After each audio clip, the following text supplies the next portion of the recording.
Алтан шонхор кино студийн бүтээл. Сэтгэлийг ариусгагч.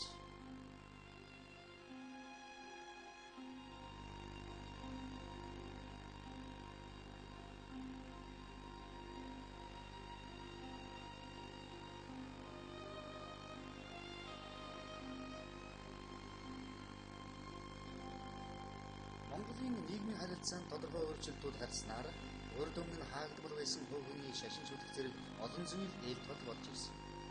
Үүний нэгэн илрэл бол хүмүүс аливаа зовлон тулгамдсан асуудлаа лам зурхайж үзмэрчэд хандах нь чөлөөтэй болсноор тэдний тоо ойширсан.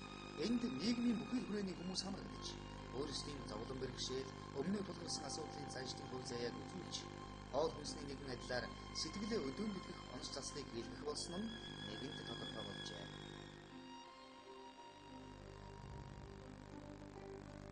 Бурхан багшийн оюун ухаан хүмүүсийн сэтгэлийн сангааг тайлж, тэдэнд гэрэлгээгээ хайрлаж, амьдралын утга учирыг номлож, цэцгэлэн дэгжих болон мөхөн сүрэх учир шалтгааныг болон үр дагаврын өмнгийг нэг харуулдаг юм.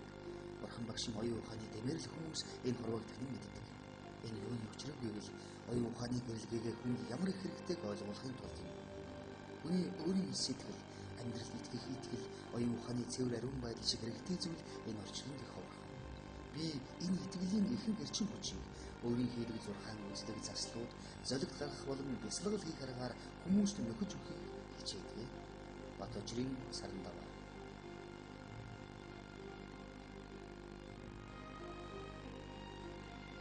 Батожрын саран даваа нь Түшээдхан аймгийн говь түшээгүний хошуу.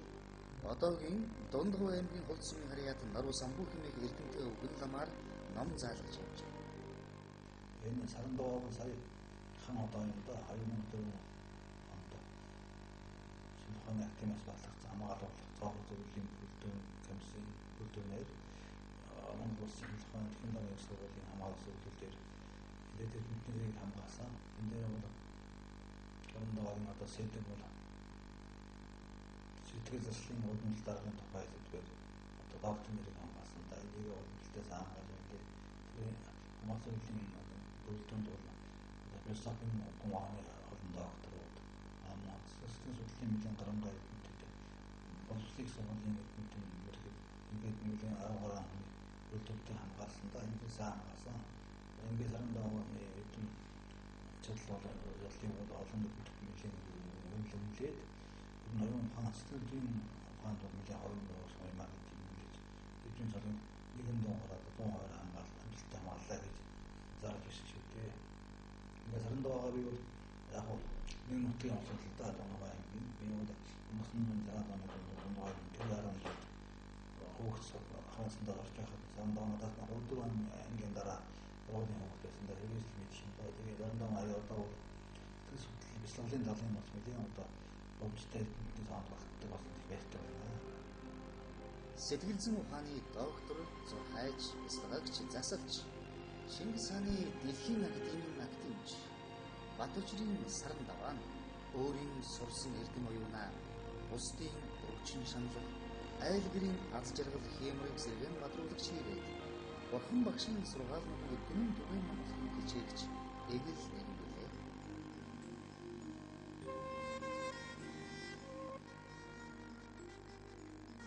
Монголчууд бичиг үсгтэй болохоос өмнө тоог боддог байсан. Тоог гар хуруугаар цээжээр зурхаан самбар дээр бичгээр бодох зэрэг олон аргыг хэрэгж ирж байна. Тоонд ер бусын хүчин зүйл байдгийг хүмүүс хэлж иржээ. Тооны шидэг мэдсэн монголчууд зөнбөлгийн тусгай ухааны буюу зурхаан ухааны эрд дээрээ үсэлтийг хөгжүүлж ирсэн байна.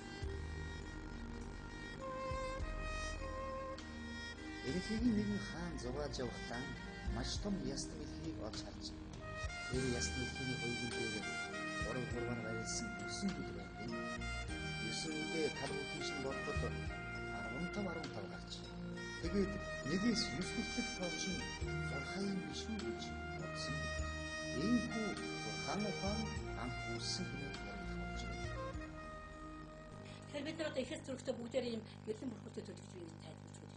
Тэгээд энэ яагаад гэрлэн бүрхүүтэй төлөвлөхийн ихтэй зэрэг шинжлэх ухааны дээр энэ чинь одоо гэрлэн бүрхүүт гэж хэлээд шашны дээр энэ чинь бас жилийн ноёноор гэж хэлээд эмнэлгийн дээр энэ чинь ааврыг давхар гэж хэлээд.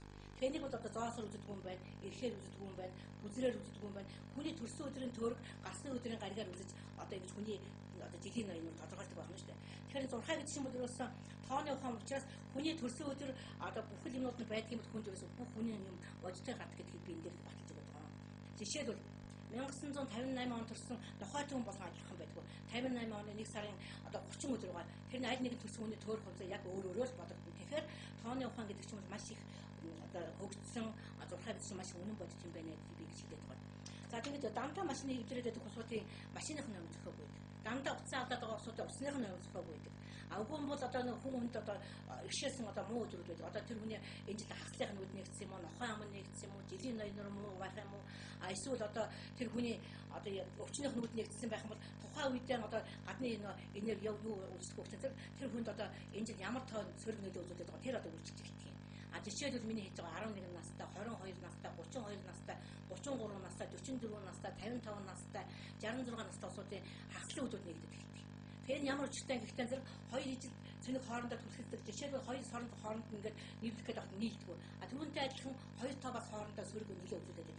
Тэгэхээр тэр хүнээс өөрөөс нь шалтгаалгүйгээр гадны юм тоо одоо сумдуудыг үйлчлдэг гэдгийг би ингээд энэ номдор хэлсэн байгаа. Энэ номдор хүний хувь тавилан тоо илэрхийлдэг, хувь тавилан бий чадхгүй тоо илэрхийлдэг. Нэгэн тоо гарах юм бол ямар байдгийг, хоёрын тоо гарах юм бол ямар байдгийг, 2 3 тоо ингээ гарах юм бол ямар байдгийг ингээд одоо би энэ 6 дээр одоо хүн болгоныг хэлсэн байна. Энэ юу одоо би одоо судалгааны ажлыг үзүүлэхээр тоо гэдэг бол ийм хүчтэй, ийм сайн байдгийг байна гэдгийг энэ монголчууд их дээр үеэс мэдсэн байт юм аа.